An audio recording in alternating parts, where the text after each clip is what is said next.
ತೆಲಂಗಾಣದ ಶ್ರೀಶೈಲಂ ಎಡದಂಡೆ ಕಾಲುವೆಯ ಸುರಂಗದ ಮೇಲ್ಭಾಗದ ಛಾವಣಿ ಕುಸಿದಿದ್ದು 8ಕ್ಕೂ ಹೆಚ್ಚು ಮಂದಿ ಕಾರ್ಮಿಕರು ಸುರಂಗದೊಳಗೆ ಸಿಲುಕಿಕೊಂಡಿದ್ದಾರೆ.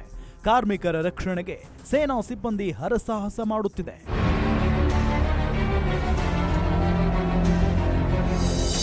ಶ್ರೀಶೈಲಂ ಭಾರತದ ಪವಿತ್ರ ಕ್ಷೇತ್ರಗಳಲ್ಲೊಂದು.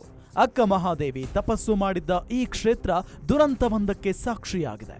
ತೆಲಂಗಾಣದ ನಾಗರ ಕರ್ನೂಲ್ ಜಿಲ್ಲೆಯ ಶ್ರೀಶೈಲಂ ಎಡದಂಡೆ ಕಾಲುವೆ ನಿರ್ಮಾಣ ಹಂತದಲ್ಲೇ ದುರಂತವೊಂದಕ್ಕೆ ಮುನ್ನುಡಿ ಬರಿತಾ ಇದೆ. ಇನ್ನು ನಿರ್ಮಾಣ ಹಂತದಲ್ಲಿದ್ದ ಸುರಂಗದ ಮೇಲ್ಭಾಗದ ಚಾವಣಿ ಕುಸಿದಿದ್ದು ಉತ್ತರಾಖಂಡದ ಸುರಂಗ ಕುಸಿತದ ಘಟನೆಯನ್ನ ನೆನಪಿಸ್ತಾ ಇದೆ. ಸುಮಾರು 14 ಕಿಲೋಮೀಟರ್ನಷ್ಟು ಉದ್ದದ ಸುರಂಗದ ಒಳಗೆ 8ಕ್ಕೂ ಹೆಚ್ಚು ಕಾರ್ಮಿಕರು ಸಿಲುಕಿದ್ದಾರೆ.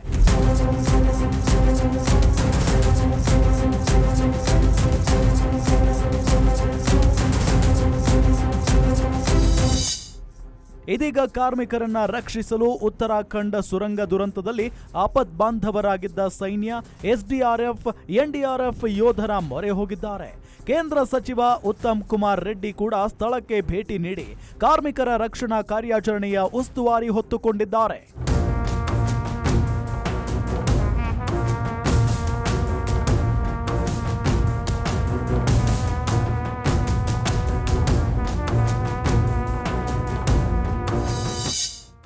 ಸುರಂಗದೊಳಗೆ ಅತಿ ದೊಡ್ಡ ಸಮಸ್ಯೆ ಅಂದ್ರೆ ಸುಮಾರು 200 ಮೀಟರ್ ಉದ್ದಕ್ಕೂ ಕೆಸರು ತುಂಬಿಕೊಂಡಿರುವುದು. ಭೂಗರ್ಭದಲ್ಲಿ ಆದ ದಿಢೀರ್ ವ್ಯತ್ಯಾಸವೇ ಭೂಕುಸಿತಕ್ಕೆ ಕಾರಣ ಎನ್ನಲಾಗುತ್ತಿದೆ. ಭೂಗರ್ಭದೊಳಗೆ ಹೋಗುವ ಕಾರ್ಮಿಕರಿಗಾಗಿ ಸಂಪರ್ಕ ವ್ಯವಸ್ಥೆಯೂ ಇರುತ್ತೆ. ಆದರೆ ಸಂಪರ್ಕಕ್ಕಾಗಿ ರಚಿಸಲ್ಪಟ್ಟಿದ್ದ ಏರ್ ಚೇಂಬರ್ ಮತ್ತು ಕನ್ವೇಯರ್ ಬೆಲ್ಟ್ ಎರಡೂ ಕುಸಿದು ಹೋಗಿವೆ. ಒಳಗೆ ಇರುವ ಕಾರ್ಮಿಕರ ಸ್ಥಿತಿಗತಿ ಏನು ಅನ್ನೋದರ ಬಗ್ಗೆ ಸ್ಪಷ್ಟತೆ ಇಲ್ಲ.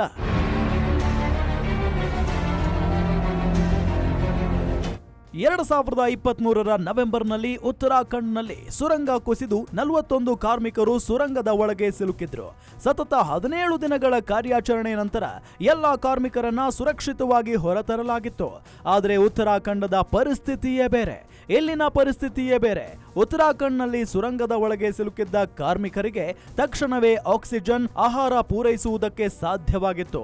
ಕಾರ್ಮಿಕರಿಗೆ ಓಡಾಡೋದಕ್ಕೆ ನಿತ್ಯ ಕರ್ಮಗಳಿಗೆ ಆಗುವಷ್ಟು ಜಾಗವು ಸುರಂಗದೊಳಗೆ ಇತ್ತು.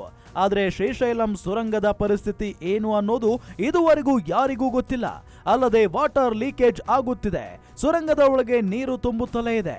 ಕಾರ್ಮಿಕರ ರಕ್ಷಣೆ ಅಷ್ಟು ಸುಲಭವಲ್ಲ. ಗ್ಯಾರಂಟಿ ನ್ಯೂಸ್, ಸುದ್ದಿ ಖಚಿತ, ನ್ಯಾಯ ನಿಶ್ಚಿತ.